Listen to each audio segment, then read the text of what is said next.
جب ہم اپنی زندگی پر نظر ڈالتے ہیں تو ہمیں بڑا افسوس اور ملال آتا ہے کہ ہماری زندگی کس قدر غفلت میں گزر رہی ہے اور موت سے ہم کتنے ناآشنا ہیں۔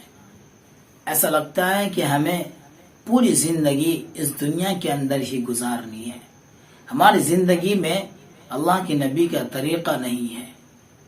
ہماری زندگی تو جھوٹ پر ہے، چغل خوری پر ہے، عیاری پر ہے، مکاری پر ہے، ایک دوسرے کو دھوکہ دینے پر ہے، ایک دوسرے کے ساتھ عیاری اور مکاری کرنے پر ہے، دغا بازی کرنے پر ہے، یعنی ساری برائی ہمارے اندر پائی جاتی ہے۔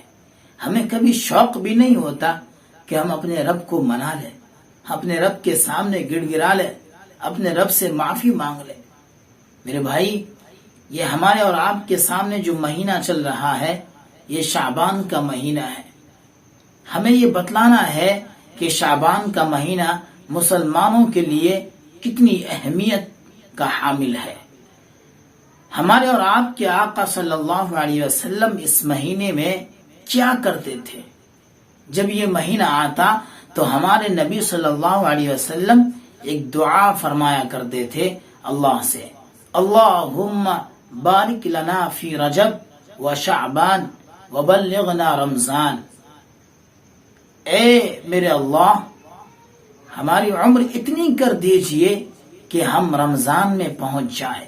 اب اندازہ لگائیے کہ رمضان کا مہینہ کتنی فضیلت اور کتنی فضیلت کا حامل ہے، اور ہمارے نبی صلی اللہ علیہ وسلم یہ دعا کیوں کر رہے ہیں؟ اصل میں اپنی امت کو تعلیم دے رہے ہیں کہ تم بھی اس طرح کی دعا کرو۔ اور یہ مہینہ، یہ شعبان کا مہینہ، یہ بہت ہی بابرکت مہینہ ہے۔ تم رمضان سے پہلے یہ شعبان کو جو مہینہ ہے، اس مہینے میں اپنے آپ کو تیار کر لو، اپنی کمر باندھ لو عبادت کے لیے، اللہ کو منانے کے لیے، اللہ کو راضی کرنے کے لیے۔ یہ شعبان کا مہینہ تمہارے لیے اس لیے ہے کہ تم اپنے آپ کو تیاری کر لو اور اپنے رب کے سامنے ایسا پیش کرو کہ رب کو بھی ترس آ جائے۔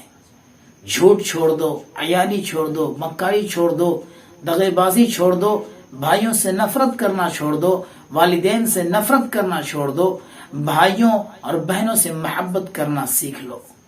جب اپنی زندگی کو پاک کر کے جب رمضان کے مہینے میں آؤ گے تو پھر تمہاری عبادت، تمہارا ایک ایک قدم اللہ کو بہت محبوب لگے گا، اللہ کو بہت پسند آئے گا کہ میرا بندہ رمضان سے پہلے ہی اپنے آپ کو پاک اور صاف کر لیا ہے۔